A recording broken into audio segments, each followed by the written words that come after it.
Hello, Hey. hello. How is it going? Jason and Esther here. I hope you are doing great, that you're having a good day so far, that you've had a great week. Talk super slow, waiting for a response. Hello. Anyway, I hope you guys are having a great one. Coffee and Convo. Yes. We are a day later than usual. Yeah, we are actually. But So I'm always like at the tip of my chair, happy, and I'm trying not to say it, so I didn't even say happy because then I want to say Thursday or something, which today is not. Day late. It is Friday. It is. And the reason we are late is we had a speaking engagement yesterday. Yes. We were with at lunch with friends. Lunch with friends. Shout out. We had a great time. Yes. It was awesome in my opinion. Oh, I enjoyed it as well. Yeah, we met a lot of great people. It was really, really cool. You know, a group of great people. Yeah. And we're able to, you know, talk about value, personality, some of that, and just hopefully empower them to continue to own their greatness and everything. But before we get into things we're that, passionate about, obviously, that we talk a lot about here. But it's the day after, so we want to talk about a little bit about the event, how we both perceive it from our individual styles, and just some of the fun around that. So anyway, cheers, baby. Cheers, baby. And here's to you guys. Cheers. Perfect time. Happy for Friday. Coffee time. Coffee time. Yay. Now it is also later than in the day than we normally do it. So those of you who are watching from overseas or different time zone and you're catching it another day, I hope that you're having a great day. So anyway, we went and did this speaking engage. We had the speaking engagement. What was, or you know? Well, maybe you want to start with the prep of it. How did you prep for it, and how did I prep for it? Because of course, as you know, if you've been hanging with us for a little while, if you knew, we are polar opposites on personalities, things we like, all the things. And so if you've been hanging with us for a while, you now know that. So we do things different. Our brains are different, duh. But in light of personalities and your strengths, we are very different. Okay, so for me... How do you prep for a Well, why don't you want to start? How do you prep? Oh, do I want to start first? You I start. Want to start. Go ahead. You talk first. Okay, so for me... I sometimes feel like I am a contradiction sometimes, but I would say the less I know, the better, as in the details. The less I know, the better it will be, because I work great out of flow.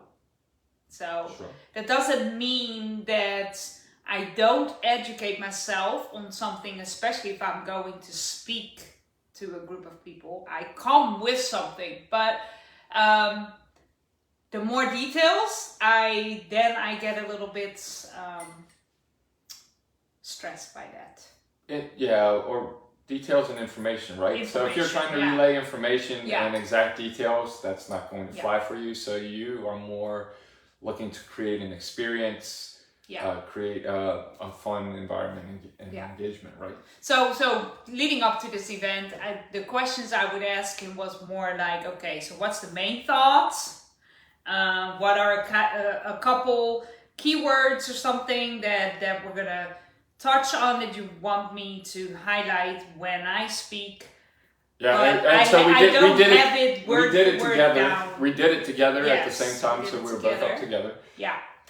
So it wasn't that she had, you know, I had my own space for a lot of time, and then Esther took her space. Yeah, no. We were doing it together. And this was the first time in person that we did it together in this space and on this subject. On this subject, yes. Yeah. Mm-hmm.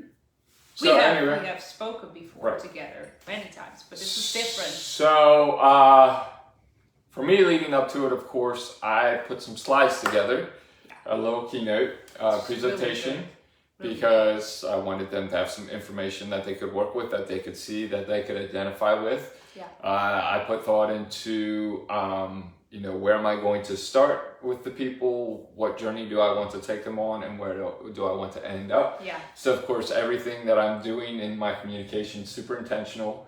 I'm putting thought into what I'm going to say ahead of time. I'm a systematic thinker, so I'm also looking at the process and system, or how systematically I can communicate this whole concept and put it practical and in a way that they can understand. So I did the slides and I do all that, and I think through my mind systematically, where do the pieces fit? What's the best way to help people understand these concepts? Not overwhelm them with too much information.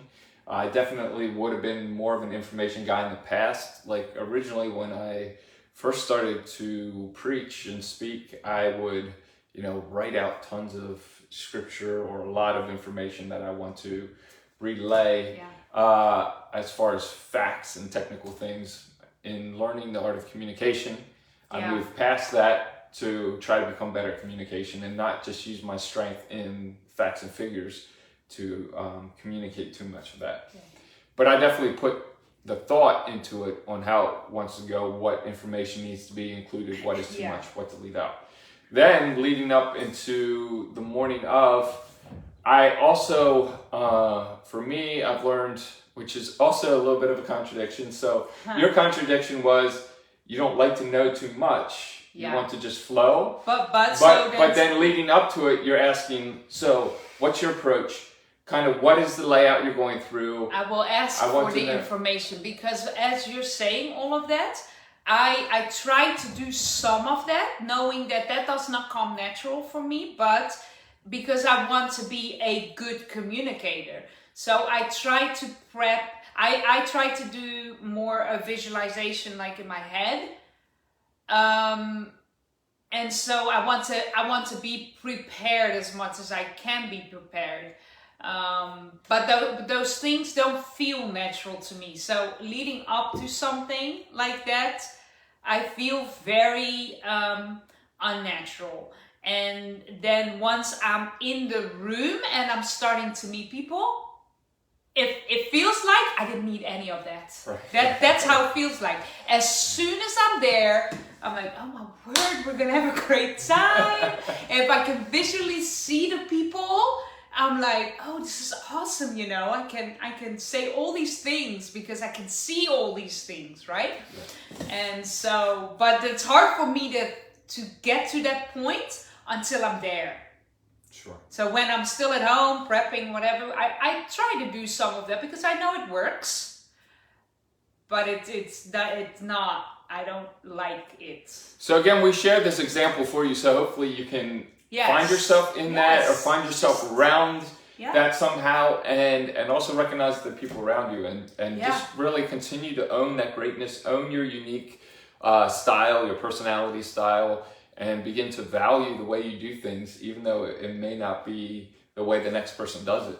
So in that contradiction for me, because I'm systematic in thought, ahead of time I'm thinking systematically, I'm putting all these thoughts, I have all this going on and I'm putting it in place, I'm seeing how it flows. But leading up to the event, the morning of, I've learned I shut it down as much as possible so I don't overthink it because it's actually more natural to flow in the moment. So of course I think more before I say anything, even in normal conversation, I'm thinking more than saying. But leading up to the event, I try to hold back a little bit on the thinking, and once I've put everything in a certain framework in order, I try to sit back and just kind of, go with the flow in the moment, because I also like to engage the people. I read the room, where they're at, what's going to touch, empower people the most, what's going to have an impact there, and so that's how I try to flow with that.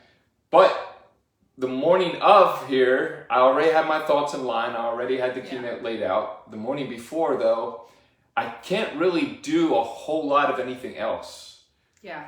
Like, I can't even to try to focus on something else, even though I'm not overthinking anymore. I used to really overthink what I was going to say up until I stepped on stage and then tried to say it, but then you get stuck. Yeah. So I wasn't doing that, but for me to engage in anything else, it's kind of like I have this mission now that I'm going for. I'm going to speak. It's not the most energizing for me, but I want to have impact. I want to see people empowered, which is super motivating for me. And of course, it's the personality is an area we're passionate about. So I'm like, okay, this is what I'm going for. Leading up to it, I've prepared. I'm kind of in this like lull where I'm like, well, I could watch a little TV or something just to kind of brainless activity, float in this space, exist until it's go time. And then I show up, you know, I walk into the room, I'm all prepared, I already made sure I have everything ready, I know what's going to go where, my clothes are, I like iron straight, you know, that's me. I pre-thought on my clothing. And then, you know, I enjoy meeting people to an extent, but before I'm speaking, I'm like in this awkward, I'm trying to engage, but my mind is somewhere else. Even though I'm not even thinking about necessarily what I'm saying, I'm in this distracted space. That's me personally. Now Esther, she's like starting to have a good time talking to people. Yeah, as soon as I'm there, I want to just connect with the people, right? So I'm just having conversations and stuff, and I'm not really thinking about what the keynote or the thing that we're going to do so much. The morning off, I could not go sit down and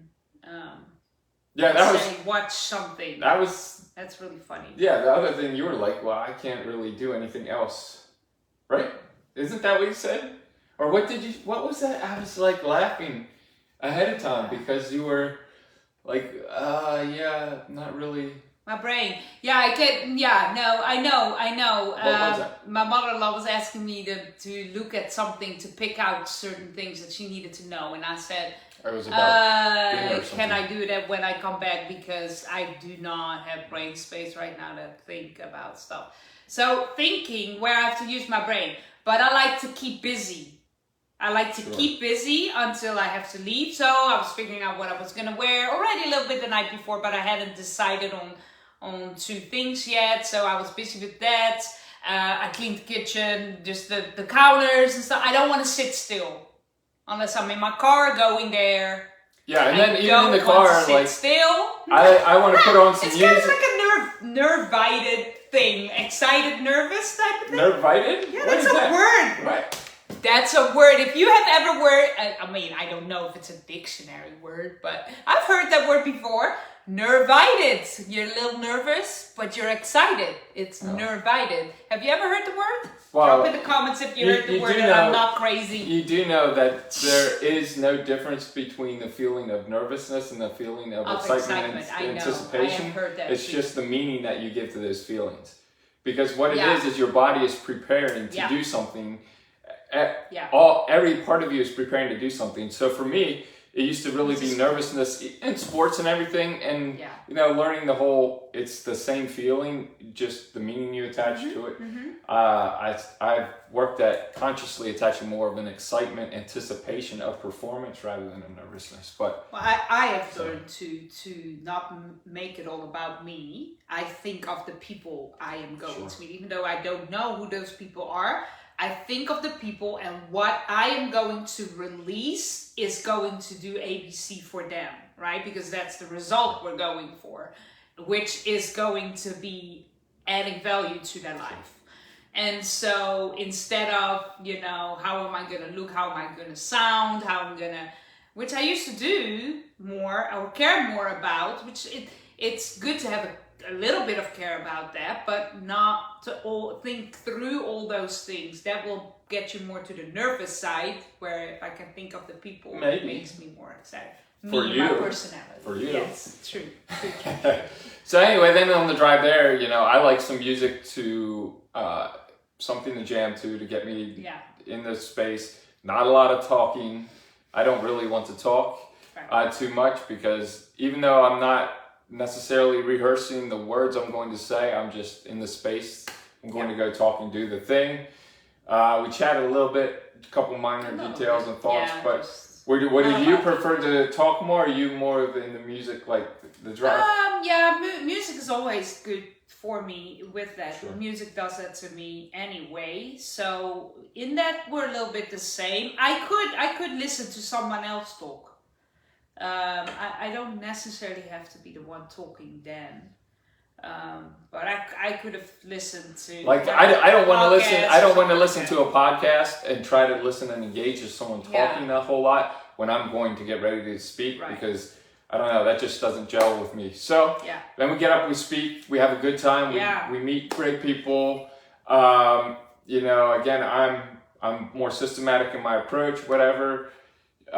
We had some engagement from the group. Yeah, really good. Responding to different things we were saying, some questions. So that's motivating to me versus just speaking to a crowd who's not going to be a whole lot engaged. So I like, you know, the best space for me is a smaller group and people who are communicating back and forth, that I'm kind of having that more Q&A style. I know I'm hitting what's meaningful to them. Right. I know I'm answering questions. For you, what's more motivating in that space? Is there something that's more motivating for you? As personality style would say a larger group. I don't mind a larger group. I wouldn't even mind too much interaction. I do like the interaction. You like more of a response. I like a response. Right. That's where I was going. Yeah. I like to see that things are dropping, or on their face they realize something, or oh wow, they just, you know, that's all I need. If that, and then I don't even have to know like details of.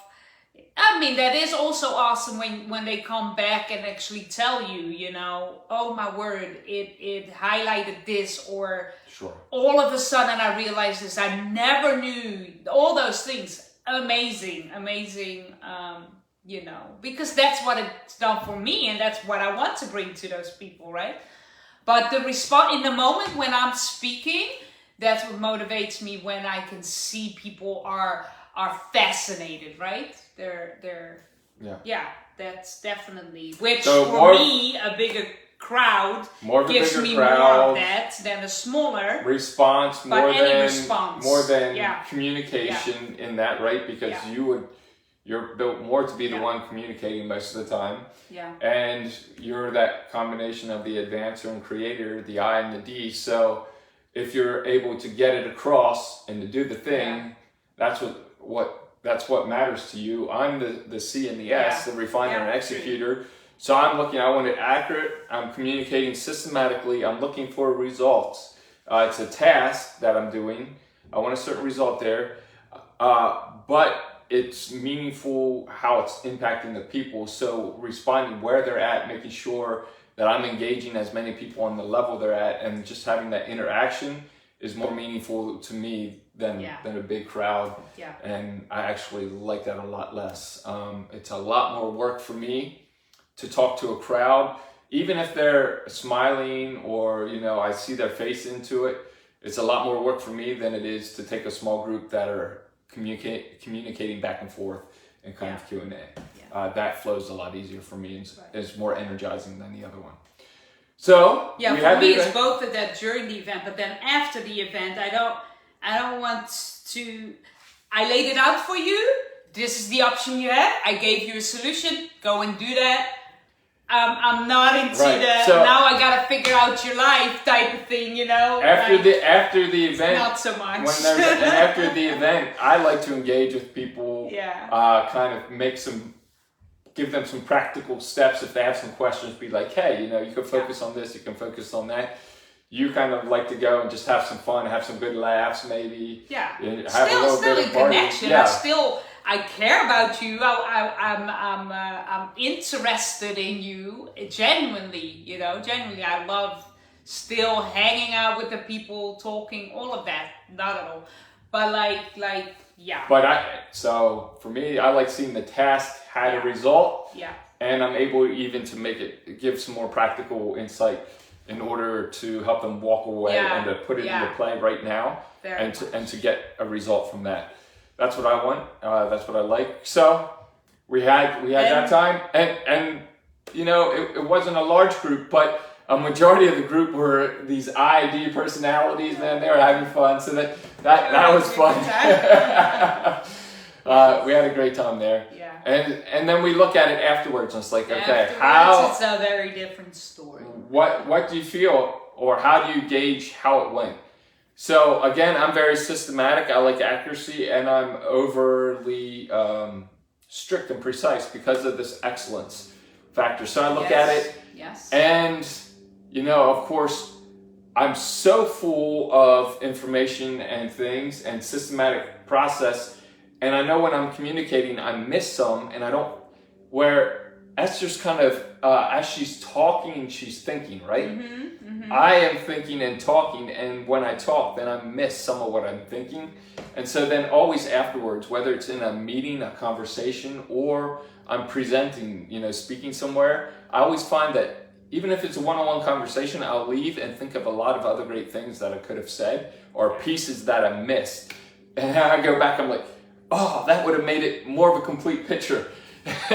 Because when I'm in that moment communicating, even though I've learned to communicate on my feet a lot more than before and just flow, again, I am a thinker and a processor in that, and that doesn't always come into play. And in that, I think you look straight away to different results and see if those results are there. Where I'm looking, are there tangible, practical results? Esther's like, hey, are we now having fun? Are we likes? Like, this is great, you know? They're new people. Like, you're great. We had a great time. They were fascinated by it. They had questions, which means they are interested, you know? There was great response. Yeah, it wasn't a lot of people, but that's fine, you know? And it was fun, and it had great. So for me, it was like plus. Oh my word, I had a great time. And because I got to meet new people and be around people, which are all huge motivators for me, and you got to engage with new people. See, this is the funny thing. Like, I like to meet more new people than she does, because I like to meet people and figure out, you know, who are you, what are you doing, and you know, make a connection with somebody else or whatever. You like to meet new people as in have fun, but I enjoy going. I don't like to go. I'm not a big just go to a random room full of people and just try to like walk around and communicate with people. That doesn't work well. I'll stand in the corner. But when there's a purpose around it, or you know, I can engage with somebody new and say, hey, figure out what they do. So this, you know, again, thanks for having us. Lunch with Friends. This is a networking group, so I get to find out what businesses these people are in, kind of what they're doing, learn a little bit about life. Like, that's cool. Anyway, so you had fun, like meeting new people, engaging, having a great time. You had a good laugh with some people. Yeah, it was great. And then so my energy levels are now really up for me. So coming off an event like that, especially because I could also communicate something I'm passionate about. That's also a big, you know, plus. So I was still talking. Okay, do it. I can go for hours. I'm not tired. I might be tired later, but it's like I'm not like. It's just super motivated. I had a good time. Right. Great time. So cool. Afterwards. Yeah, I'm trying to bring this thing in here. Landed. So when I look at it again, I'm systematic. I realize some things I could have added that I didn't. So I'm like, okay. But I know I'm so systematic that if I hit like a 60, 70, 80% of what I wanted to, I know it made a lot of sense for everybody and it was good. So I look back and I'm like, I missed some, but I know I hit a good mark. I'm pretty sure it made sense. I've learned I don't need to hit 100%. I used to always want to hit 100%. So that's good. Of course, after that, I'm like, okay. So the morning before, I didn't do a lot because I'm mentally preparing for this task. Yes. Even though I'm not thinking anymore what I'm specifically going to say. I already have that laid out. I do it. Then I come home and I'm like, okay, now I just want to chill because I accomplished this huge task of talking. And I'm like, well, I could check this off for the next week. Like the next week I feel accomplished.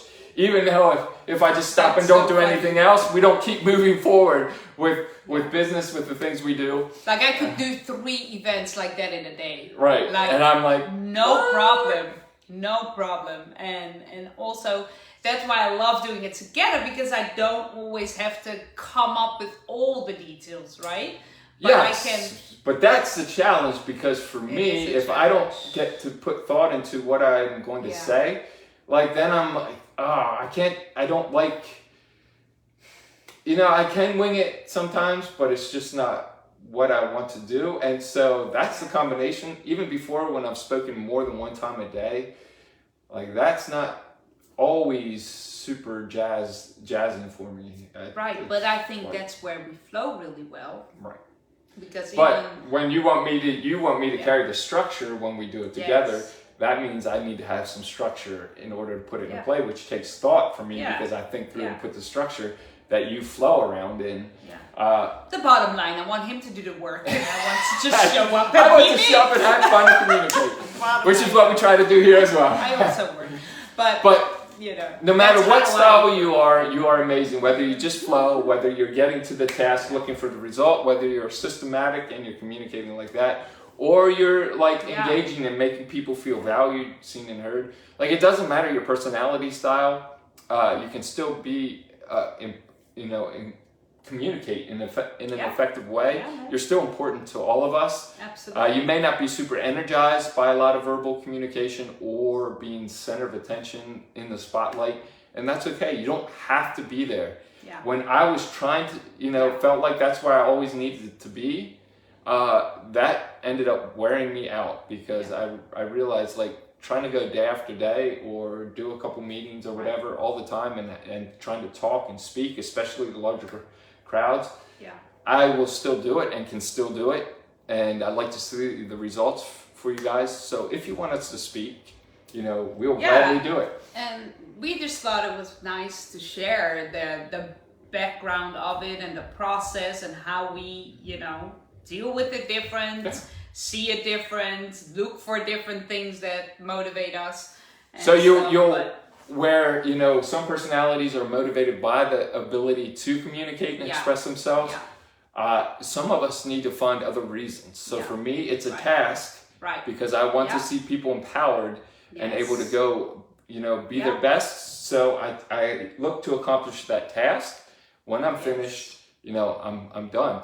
Some of you will have different reasons that you will focus on in order to accomplish it, but it doesn't mean that you cannot show up in ways to empower people. But again, if you're living 90% of your life in that space, whether it's in the details when you're not a detail-oriented person, or it's in a communication space and you're more of a thinker, like you'll be drained and you'll not really understand why you don't want to get out of bed, or why everything takes so much more time.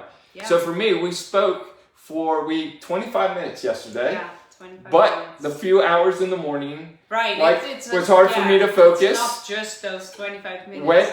We were there for an hour and a half or 2 hours meeting people. That was great. Then I come home for the next few hours. I'm also like a little checked out. So there I take an 8-hour day for 2 hours for a 2-hour task.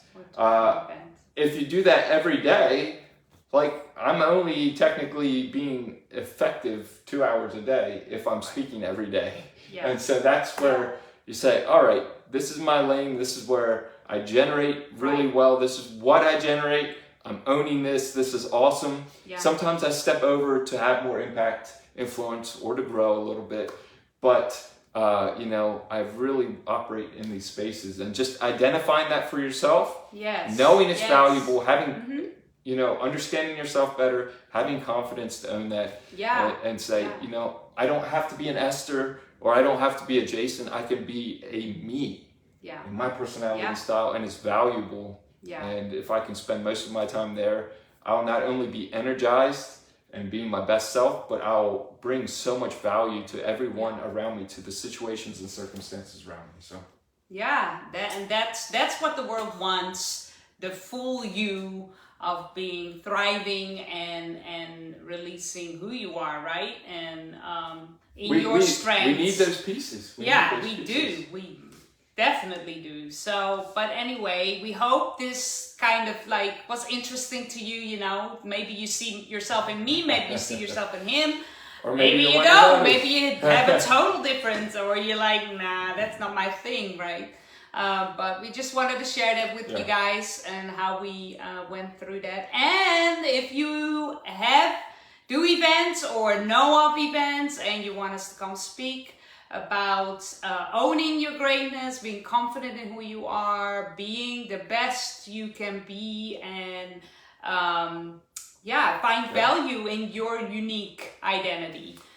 We are here. Send us a message. Drop it in the comments. We would love to come. And one more thing, we've been doing, on the website, we have the DISC personality assessment with a personal video, highlight video that I'll send you afterwards, just highlighting some of your uniqueness. Which is amazing. Some areas for you. We've been having people getting a lot of great results. You know, some people are getting government contracts where they can operate in their style once they begin to identify their personality style. We've had better engagement with clients and coworkers, and better results in business because they're understanding, hey, this is what I generate. And when I focus in on that, I stop wasting time, I stop wasting energy and money, all these different things. If I position myself this way, my coworkers or my team members this way, everyone's generating at their best. Everyone's feeling healthy, feeling good. They're engaged. So go on the website if you want. Identify yourself. Take an assessment with the personal video. We'll send you a personal video. See some results there. Yes. So. When you JasonTWeaver.com. JasonTWeaver.com. When you understand yourself better, you can show up more confidently, and things are going to start making sense. You're not going to feel crazy. You're not going to feel like, you have to be somebody else. You're going to feel understood, and you're going to understand yourself better, and you're going to show up like, oh my word, this is who I am. That's why these things come natural to me, and they're actually gifts, and they can be gifts to others. And so people start showing up more confidently, and they get amazing results. So if you want to, go check it out, JasonTWeaver.com, and let us know if you want us to speak at your events. And we will be back next week with another topic. Let us know if you have any questions or anything you want us to speak on or touch on. And we will see you next week. All right. Cheers. Thank you for joining. Bye. See ya.